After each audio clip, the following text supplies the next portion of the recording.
o'clock in the morning and I had just watched this like military special repeat, and it was about this family who had kind of struggled to remember their fallen soldier. And I was like, gosh, how would you do that? You get the flag at the ceremony, but how would you remember like their personality? So this is when I kind of first developed the idea to make bow ties out of military uniforms. It's a dapper piece that really reflects masculinity and bravery, but also has this personality aspect to it. I went to a 24-hour Walmart, bought my first sewing machine, went back home and started immediately watching YouTube videos about how to sew and how to make bow ties. And so I made my first bow tie out of this military uniform, and it was a bow tie that wasn't even functional. Like, it just went into a shadow box, you couldn't really wear it.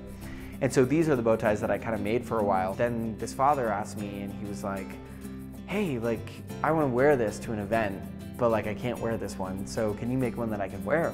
So messed around with the template and developed the first bow tie that you could wear. And then I had this shirt in my closet that I had burned on the stove, and I was wondering like what I could do with it because I didn't want to throw it away. I'm really, really conscious about the environment, and fabrics are just really bad for the environment. And I realized that I had kind of developed this skill to turn other garments into bow ties. And so I turned this shirt that I had into a bow tie, and I wore it around, and I got a bunch of compliments on it and started talking with people about like how I developed it, where it came from and everything. And people just loved that it's all kind of this connected story that you don't get with other clothing pieces. I kind of realized that I had stumbled across something that was really unique and something that people hadn't really heard about before. And so I went back to Regis with this idea of like what I wanted to study. And at this time I was kind of like, I was moving around quite a bit.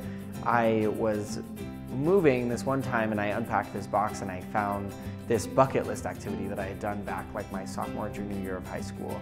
And I was just like flipping through this journal, and like my first thing on the list was that I wanted to own a company by the time I turned 21.